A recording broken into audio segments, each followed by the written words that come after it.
A gray background with white text reading number 1 and plus 120 displayed in the center of the frame. Because we have many voices that come here to talk about Lewis and Clark, to talk about the Native Americans that they met along their way, and to share different cultures.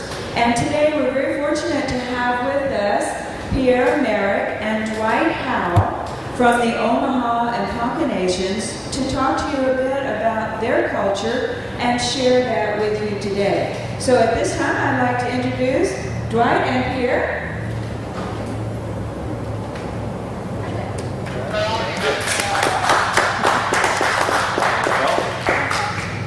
I guess I should turn my mic on. Can you hear me? Yeah. Okay, I guess it is on. Well, we'll just sit here kind of casual because there's just so few. What we like to do is, we're here to talk about our Native American culture. We're not really, no, there now. We're not performers or entertainers, actually. I myself am an educator. I do cultural presentations. I've been doing them for over about 20 years now. My relative here, Pierre Merrick, is from the Omaha tribe as well. And two people stand on a stage in front of a backdrop displaying government agency names and logos. The person on the right wears a gold and brown patterned shirt. Both face forward in silence. He works with Human Services,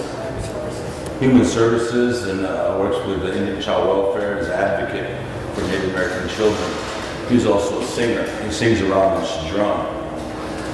Drums like this, we hold this as a very sacred instrument. I'm Omaha and Ponka. My grandmother raised me since I was about 10 months old.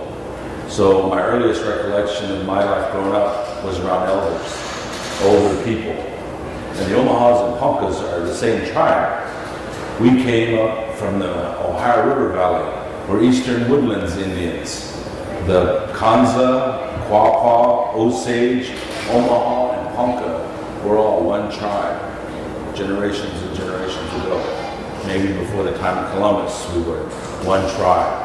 And we migrated from the Eastern Woodlands, Ohio River Valley, up the Missouri, and finally to where present day, about 90 miles north of Omaha, Nebraska, is the Omaha Indian Reservation. A little bit further up the river is Niobrara, Nebraska, and that's the original homeland of the Ponka. So we lived right next to them. We didn't move very far from our relative.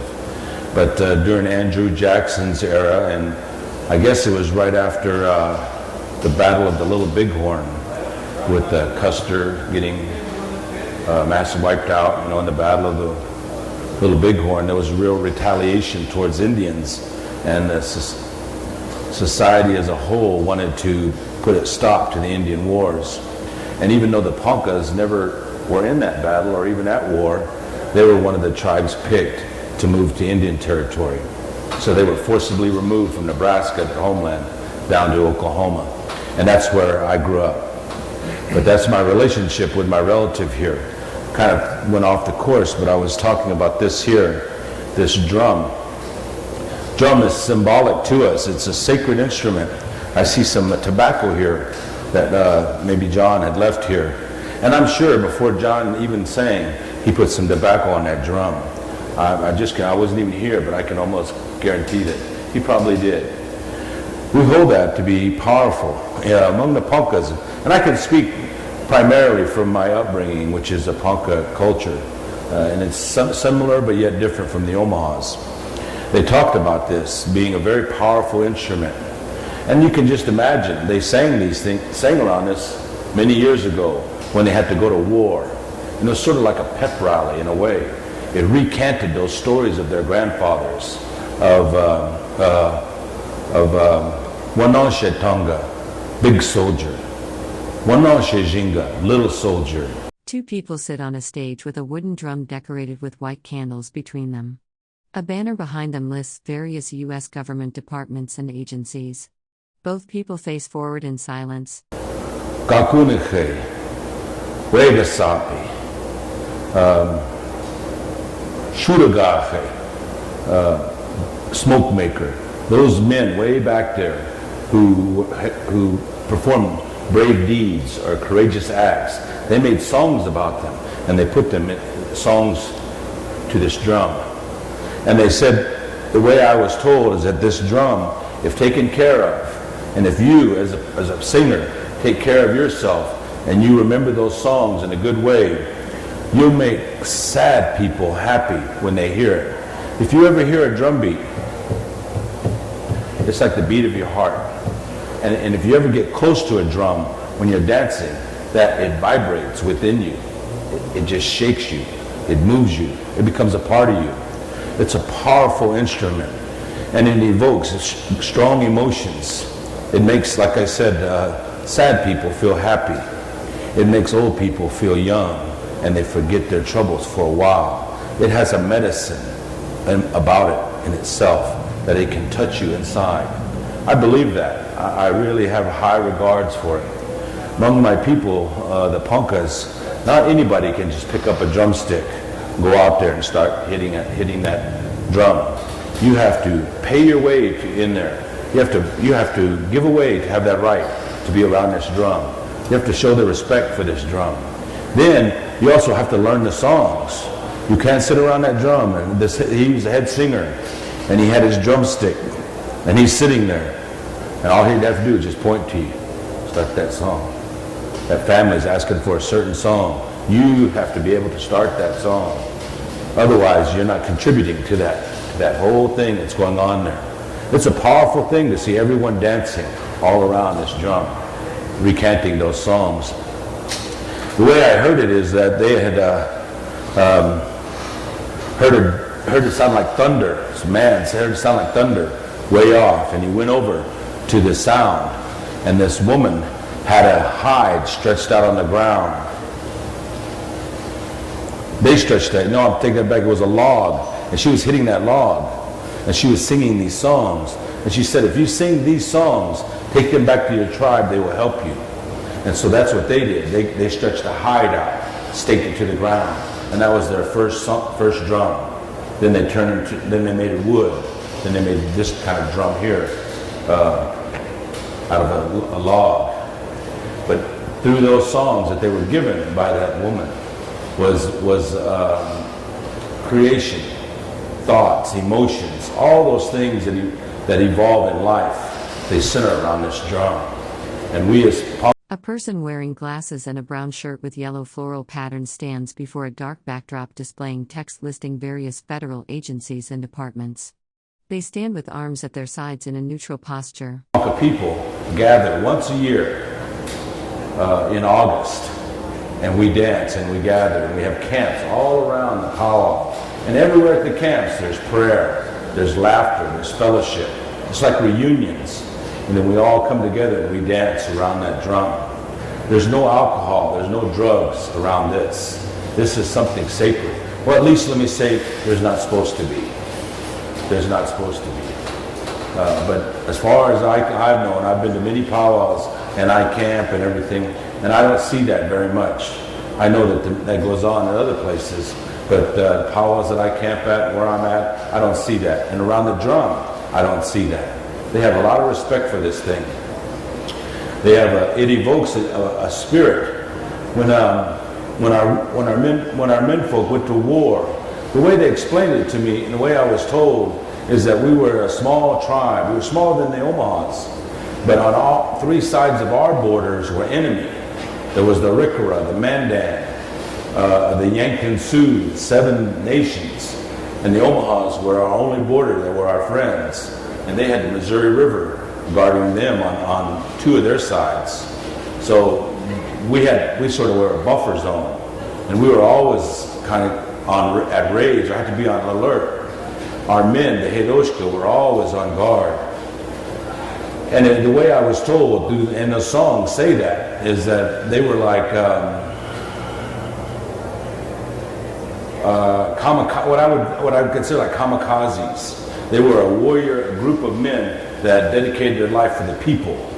And as soon as there was an alarm, as soon as there was danger, they would just run into it. I mean, they would just like throw themselves into it. And many died, but many lived. And anybody that came within our borders knew that if they met this tribe, there was going to be trouble. When Prince Maximilian came up looking for the cities of gold or whatever it was, he was at the Pawnee camp, and he asked them, who lives up that way, northeast of you? And they said, don't go that way. There's bad people up there. Don't go over there. Needless to say, they traveled that way. They just wanted to keep going. They maybe went down and they went up. They came to this border where they found these 3 poles in the ground. They were 9 foot high. Described them. Sticks that were 9 foot high. And on top of each one of them were heads. And that was the border. It was Pawnee heads were up there. The Ponkas had decapitated them and put their heads up there, symbolically saying, if you come over here, this will happen to you. And that's sort of how they protected their area, their hunting grounds. Time went on, and it never used to. A person wearing glasses and a brown short-sleeved shirt with a yellow floral pattern stands against a dark backdrop displaying text listing various U.S. government agencies and departments. They have their hand near their ear. The way my grandmother said it never used to really be that way all the time. But when game was scarce, when times were lean, we had to protect our hunting grounds. We had to protect our burial grounds, our traditional gardens. We had communal gardens. So there was a need to be vigilant, to watch your borders, just so much like we do today with the National Guard and things. The same concept. But I was told that the Hiroshika, these songs, they would talk about that. They would recant those things that would happen, that battles. There was even a time when they had when they were traveling, and there was a group of Lakotas, and they had encountered the women, and they took some hostages. They took some people, and that were gathering. And some of them ran back to the tribe and said, they've taken our women and a couple of our children as captives. And the Ponkas got up together and got their horses and stuff and ran after them. And they followed them almost all the way up to their border, all the way up to their camp. And they ran into them and they fought them. And they got those women, those children back.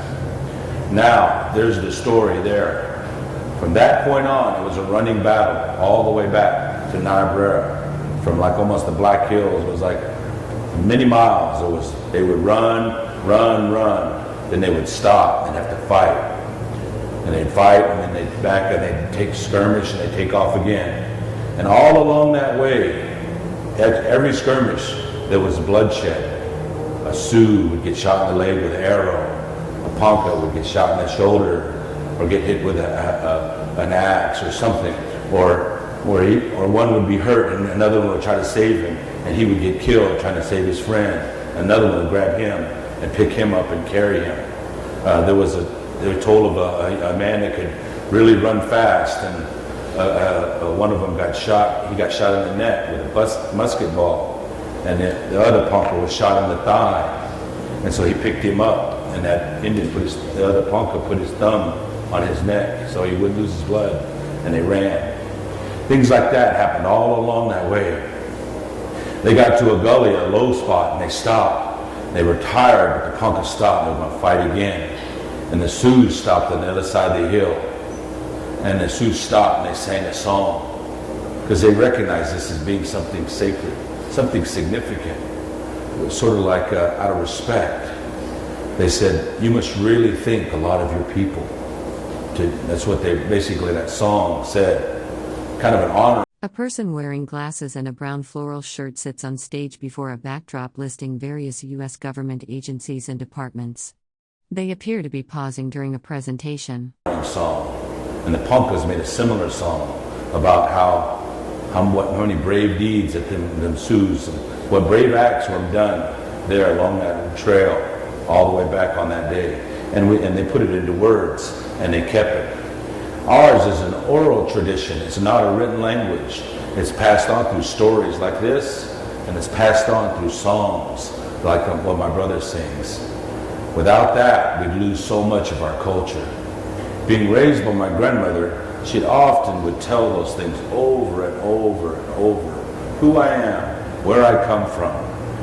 what my descendancy is, where my people are, who they were, so I could know who I am. And I can in turn give that to my daughter. I want that to be that way for myself. I could recount my earliest ages as a little boy. I could say that my great-grandfather, his name was Gakuneche, and that means headman. His father is named Wegasape. Wegasape's father is named Taikiwaho.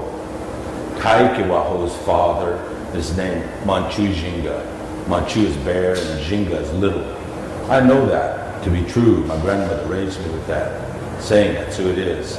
Along those same lines, she would say who my father's father was, and that his name was Oliver Howe, and that he was a northern Ponka from Niobrara, and that his father was the first Episcopalian minister in Niobrara, by the name of Edward Howe, and he was half Dutch and half Ponka, and that his father was named George Washington Howe, and that when he was 17, he came from Pennsylvania with a surveying crew to the Nebraska Territory and married a Ponka woman and spent his life with her. And he had an Indian name by the name of Dumbeska, Scar Hand.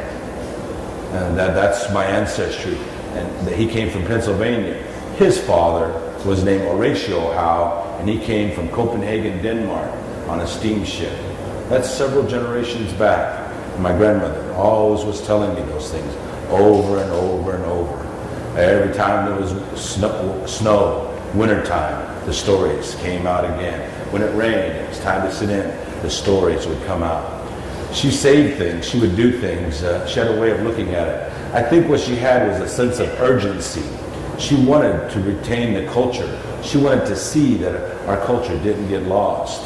When she was young and she had all her children, the government sent them to boarding schools, and she didn't say nothing about it. Her oldest boy, Wiley Howe, was born A person wearing glasses and a brown shirt with a yellow floral pattern sits on a chair against a dark backdrop displaying text listing various U.S. government agencies and departments. 1910, and in 1920 they sent him to Seeger, Oklahoma to an all-Indian boarding school at 10 years old. Can you imagine your child at the age of 10 being taken from you by a government agency and said, we're going to teach them to live a certain different way. We're going to teach them a different language. We're going to teach them something else, something better. And so she let her children go. They all left. My dad went to Chilocco Indian School. My Uncle Junior went to Pawnee Indian School. They all went to government boarding schools. My dad talked about it, and he talked about it sort of fondly, because he said when he was born, he grew up in the Depressions. So it was a poor time. It was a hard time. So when he went to a government boarding school for high school, there were 3 square meals a day. There was jobs, he could work, and there was people, and he liked it. It was like a Letterman's Club, the boarding school that he went to at Chilocco. He was an athlete, played sports, played baseball, boxed, did all those things. He enjoyed it. But he said he missed home, but he enjoyed it because it was a better life, than having to sleep on a hard floor, a little 2-room house with 4 or 5 other brothers and sisters. So he talked about Chilocco fondly. In fact, he talked about it so fondly that when I got old enough to go to high school, the high school that I wanted to go to was the same that he did. So I graduated from Chilocco Indian School back in 1976. And just shortly after that, in the 80s, they closed it. They closed a lot of the government boarding schools down. But I attended Chilocco Indian School to kind of continue that legacy that my father had talked so fondly of. But his oldest brother, Wiley, who was 10 years old and was sent to Seeger, Oklahoma, didn't talk about it very fondly. He said they were punished if they were caught talking their language. If they were caught talking Ponka, they were punished. And he came home only twice a year. And harvest time, and I think it was around Christmas, he got to come home. But while he was gone, his grandfather died and his grandmother died. He didn't even get to go to the funeral. He just came home and they were gone. And that must be devastating to a young Indian or anybody who would be attached to their grandmother and then be sent away to school and then come home to find that she's gone and not even be able to go to the funeral and mourn the loss of a loved one. That's what the Indians had to endure. That's what, and a lot of times, that's what a lot of the Indians felt like what Lewis and Clark helped represent. A person wearing glasses and a brown shirt with yellow floral pattern sits on a wooden chair against a dark backdrop with white text listing various U.S. government agencies and departments. Present a changing of the ways. And some were good and some were bad. Our relative that we come from, we're both descendants of a gentleman by the name of Carrie LaFleche. And Carrie LaFleche's father was named Joseph LaFleche, and he was a chief among the Omahas. He saw it as something that was inevitable. He said, change is happening. It's coming like a flood, and we have to prepare ourselves. This is something we cannot avoid. We need to learn these ways. So in fact, he was so adamant about it that he sent his kids off to school, and one of them became an anthropologist and later became a lawyer. His name was Dr. Francis LaFleche. And his other daughter, his other child, was a young lady who became the first Indian woman to become a physician. Her name was Suzette LaFleche, and she was a country doctor in Nebraska. So that's where we come from on the Omaha side. He even had a village built of houses, wooden houses, square houses, and they called that the white man village. He wanted the Indians to adapt, assimilate, because he saw that as being necessary. We have to be like the white man. We have to change our ways. So he tried his best to encourage them to do that. He was a very progressive man. He believed in it a great deal, that times have changed and we need to change with them. And so that's one of the reasons why Pierre and I come to do cultural presentations, because we want to share our culture and heighten people's awareness about cultural relations, about who we are. I don't really talk philosophically as much as I do when children are here. When there are little kids here sitting in these rows, we talk about games and we talk about what I like to eat and what they ate back then and the houses, and we talk about games. But when there's an older group here, I like to take that opportunity to share Indian culture. I like a perspective. Mine is just but one. If you ask 10 Indians one question, you're going to get 10 different answers. There are over 511 federally recognized tribes with over 300 different dialects. So there's different languages, different ways, different beliefs.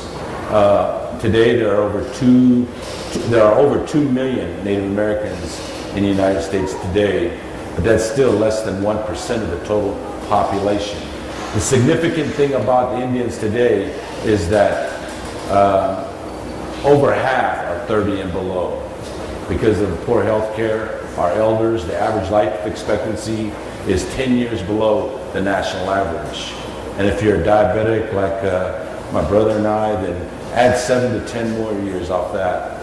So if average life expectancy... A person wearing glasses and a brown floral shirt sits on a stage in front of a dark backdrop listing various U.S. government agencies and departments. Their hands rest on their lap. For an Indian male, it's 65. Then average life expectancy for an Indian male with kind of illnesses that we have is 55. So at 45, right now, we have about 10 more good years statistically. So that means basically, theoretically, I'm an elder, because maybe in 10 years I might be gone. So it's like that. It's like that for our Indian people. It's, I guess they're working on changing, working on better lifestyles, but that's statistically, that's the way it is for Indians today. And I want to share a little bit about that. Maybe we could sing a song and then we can talk about it a little bit. Sure. Yeah. This is my brother Pierre Merritt, my relative. And he might tell you his Indian name and introduce himself. I'll say good afternoon or good morning to each of you. And I'll take a moment here to acknowledge the elders that are out there. Customarily back home, it's the right thing to do. It's custom to say that to people that are sitting that we're going to be talking to or addressing in either a ceremony setting or otherwise, that we first acknowledge our elders and ask for their forgiveness, for pardon me for speaking before you. This song that I'm going to sing is a song that was composed for my uncle who returned from World War II. He was a Derby Ranger. And when he returned home safely, one of our composers composed this song for him. And like my brother was saying, a lot of our songs that have words are prayer songs, are songs of thanks to the Creator.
A person wearing glasses and a brown shirt with a yellow floral pattern sits on stage.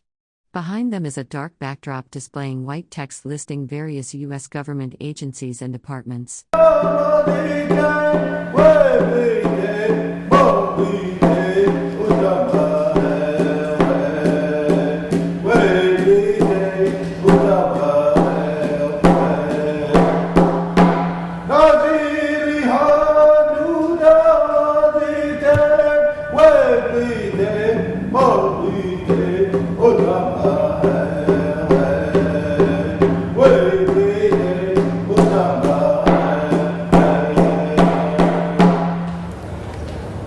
That song, the words of that song, what it means, it's me.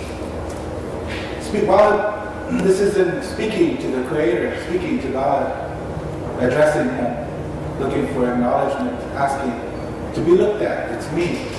The next word, Adamaga, means look at me. It's me. Adamaga, look at me.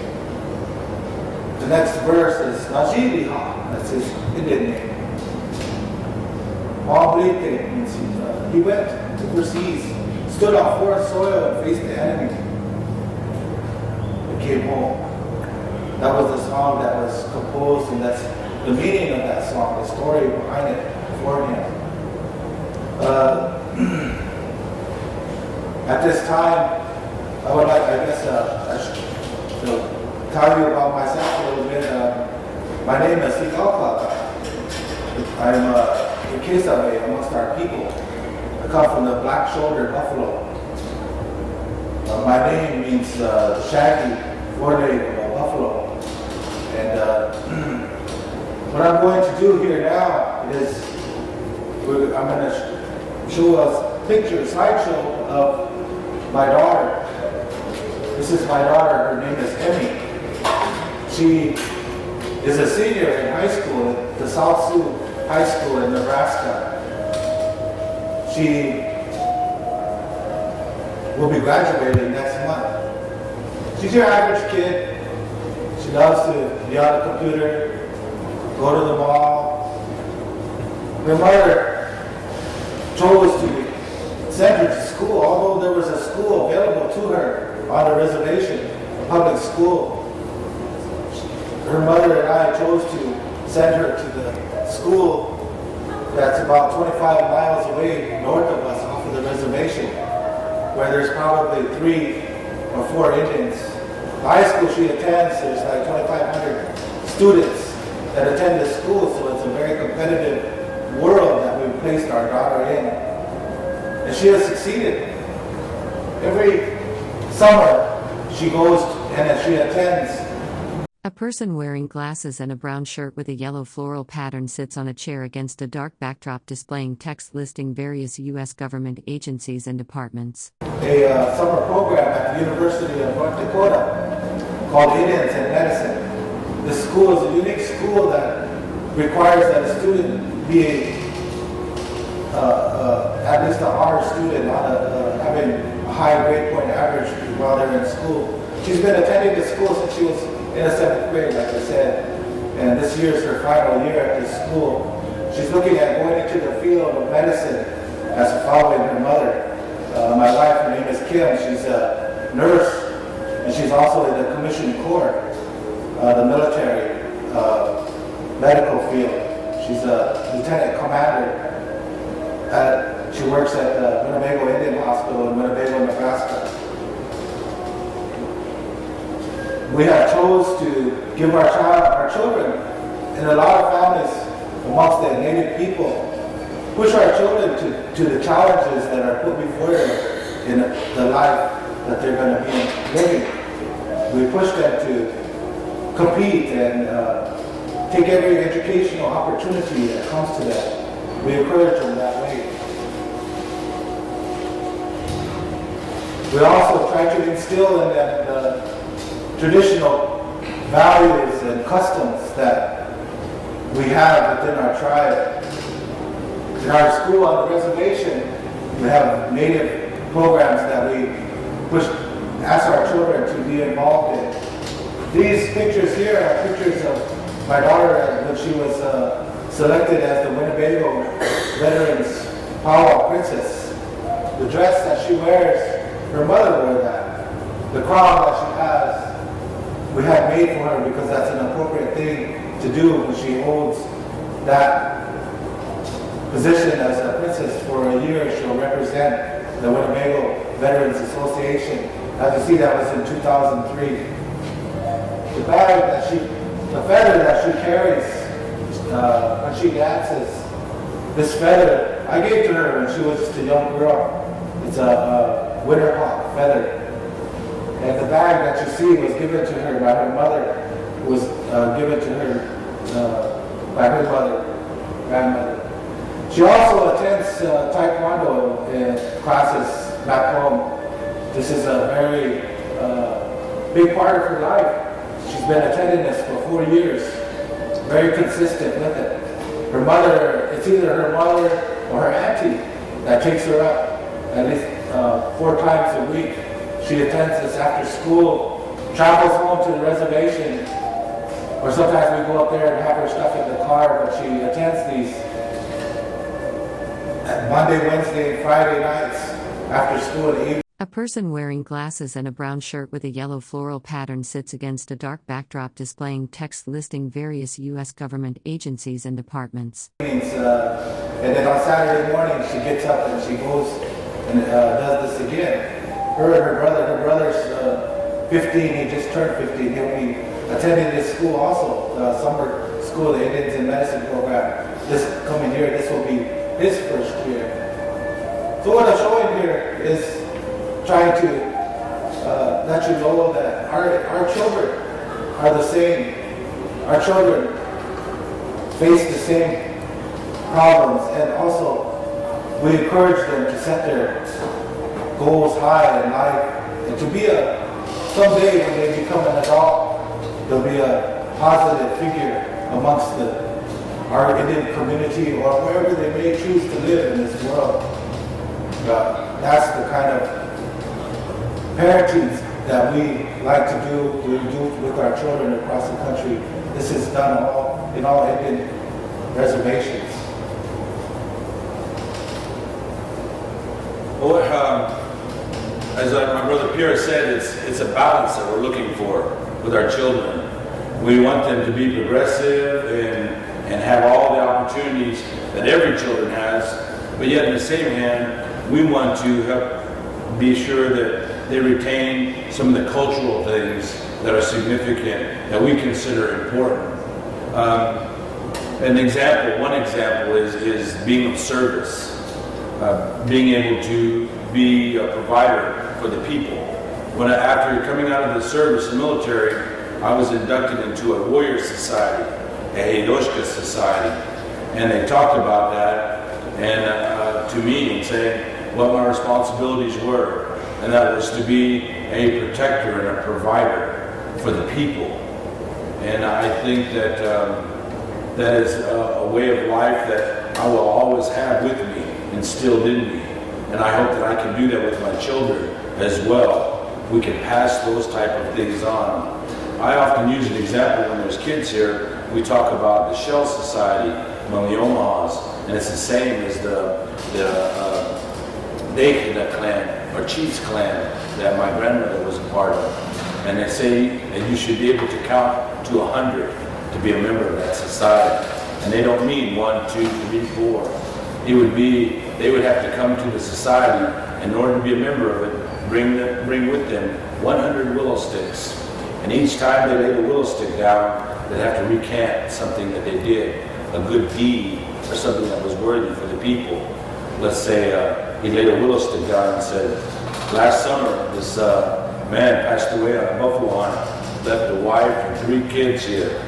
All winter I've been providing for my. A person wearing glasses and a brown shirt with a gold floral pattern sits on a stool against a backdrop displaying text listing various U.S. government agencies and departments. My family, but I also have been providing meat for them. Or let's say a widow lived in a shelter and it was starting to fall apart, and he would go over there, and him and his wife would make new hides, and they would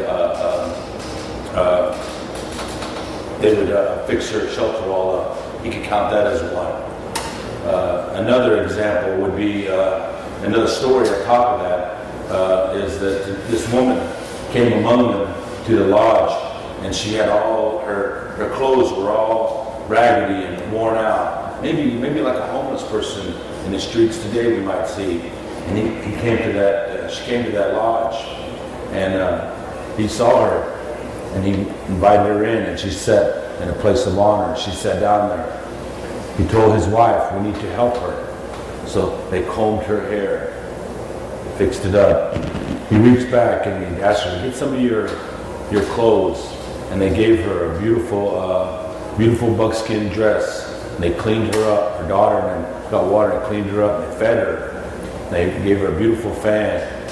And then she walked out and she left. And as she's walking, they said, look, there was that homeless lady. Look how well-dressed she is. Who did that for her? And they said, that good man over there. He could count that as one. Something like that. 100 times. That would be, imagine if this room was filled, every seat in here was filled with somebody that did 100 good things for each other. What kind of society that would be if we all did 100 good things for each other, each of us. The Omahas practiced that kind of culture before the time of Columbus. We were good to each other, tried to help one another. How much time do we have, Mary Ellen? Is what I was, about 12 more minutes. Are there any questions that you might have? If not, we might be able to sing another song and maybe explain it or describe it. After the questions, and let us know, then I'll sing a song. Before we... When you were naming your ancestors, you didn't name any female ancestors. Is that normal, or was it just you weren't thinking of them today? I just weren't thinking of them, but by lineage, we follow the men. We are a patriarchal society. Not that the women aren't significant. In fact, my grandmother, there were certain type of protocols that would happen among Indian people, like mother-in-law never talks to her son-in-law. There comes a certain age where she doesn't talk to her brother. When her brother would, my grandpa Kenneth would come over to visit, I'd have to get up and sit there because I need to be present. And it would be like I'm wanting to talk to him through. A person wearing glasses and a brown shirt with yellow floral print stands in front of a dark banner listing various U.S. government agencies and departments. They are seated and looking downward. You, and I'd say, tell my brother that we need to lease that land and 40 acres over there because our lease is about ready to expire. Now he heard that, and he'd go back and say, Tell my sister that that's okay with me because we need the money. They don't even need to do that. But they're sitting there. But that was out of respect. There were certain regulations or protocol that was established that they didn't talk to one another. And in the same way with my dad and them, she never said anything publicly, but whenever there was a crisis in our family, whenever there was a major decision that had to be made, it was my grandmother who made it. She was in charge. That it wasn't, so I guess publicly maybe it looked like she wasn't, but the women are really the strength of our families. They are the life givers and they are the mothers. She is the one who was in charge. When there was a decision to be made, what does mom think? What do you know? So she held court when it was a decision that needed to be made. So it's not disrespecting her, but we are a patriarchal society that try to follow the men's lineage. So that's how that's why I mentioned the menfolk. Within our tribe, involving our clanships, we follow our father. And my father, he was a Kesame from the Buffalo clan. His father before him and so on. It's been handed down.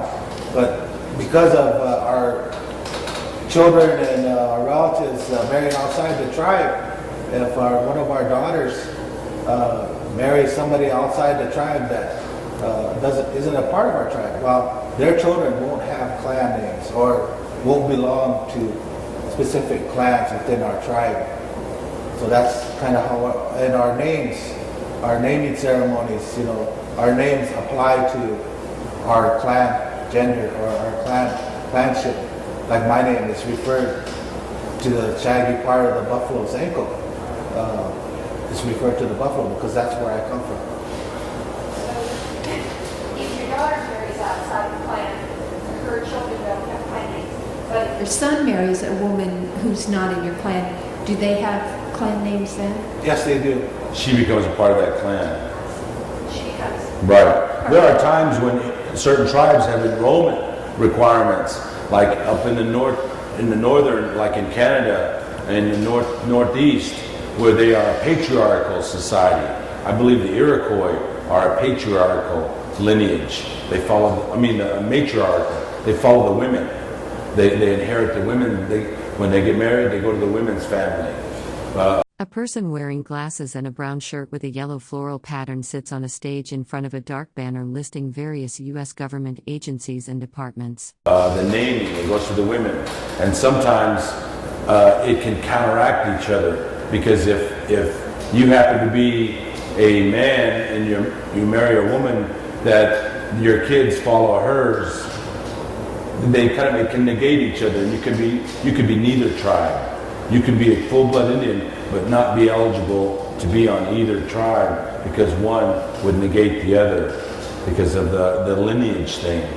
Saying, well, you follow on his side you follow the women's, and on her side it's only the men side that can be enrolled in the tribe. So end up being a full-blooded Indian, but not enrolled in any tribe because of the matriarchal, the man and women thing. It's kind of complicated. Any other questions that we could?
That song we use at the end of our gatherings. It's an appreciation song for.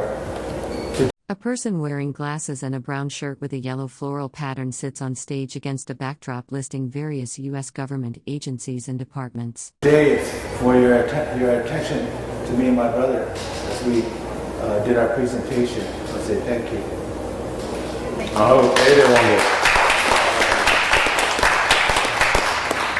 Does anyone have any other questions? No? Well, let's thank Pierre and Dwight very much for sharing your culture with us. And I'd like to thank all of you for coming to our Tent of Many Voices. That's how it got its name. This is a place for many voices to be heard. And we've heard from Dwight and Pierre talking about the Omaha and Ponka cultures. Our next presenter is